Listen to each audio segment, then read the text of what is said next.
Well, hello there. Welcome to this edition of Thought for the Week. Well, we're concentrating on a very remarkable Christian, someone who encourages us no end because he faced real opposition because he was a Christian. He had to cope with extreme hatred, in fact. His name, Paul. And we're very familiar with him because most of the book of Acts is devoted to the life of this man. The remarkable Dr. Luke, an early Christian, he's the one that put pen to paper to describe the life of Paul and his ministry, and he did so for a very good reason. We believe he was preparing legal evidence to defend the Apostle Paul when he faced trial for his life in the city of Rome towards the end of his life. The barrister defending Paul needed solid evidence. Luke was entrusted with that responsibility. That's why when you read the book of Acts, you discover it to be so intense in factual detail, in historical accuracy. It had to be. He would never have convinced a Roman court had the evidence that he provided not been solid.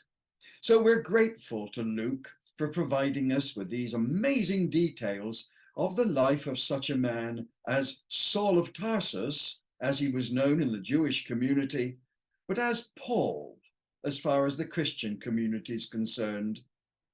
Now we read in Acts chapter 9 and verse 26 that when Paul left Damascus under very dramatic circumstances, his life was threatened and he escaped in a laundry basket of all things, lowered over the city wall at Damascus by local Christians. He escaped, came to Jerusalem, but he had a hard time.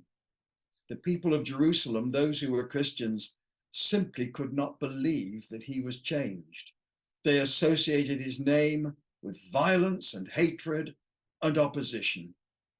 But he was totally changed. He was serving Jesus now. But they didn't really believe that he was a disciple. And I've got every sympathy with them. Look at verse 27. But, always an interesting word, isn't it?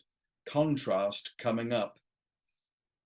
The local Christians did not believe that he had been saved. But Barnabas took him and brought him to the apostles. Barnabas, who's he? Well, he was a Christian that came from the island of Cyprus. His actual name was not Barnabas, his name was Joseph. He was a Jewish believer, came from Cyprus and was in Jerusalem. But they gave him this name, this nickname, Barnabas. It's a Hebrew name, and it means son of encouragement. Now, son of was an interesting phrase in the Hebrew language because they used that phrase to show that this particular matter was of very great emphasis in a person's life. And in the case of Joseph, it was encouragement.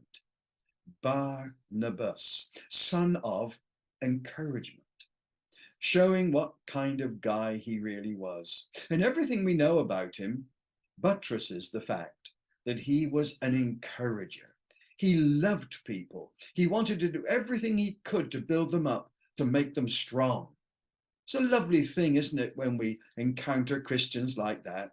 They come alongside us and they encourage us. They speak into our lives to make us strong. In the name of the Lord, they speak to us. They're his provision for us. Why don't we start thanking God this week for Christians in our own lives who come alongside and make us strong to stand in these difficult days? Good idea. I think so. Well, the Lord bless you then. Until next time. Bye-bye for now.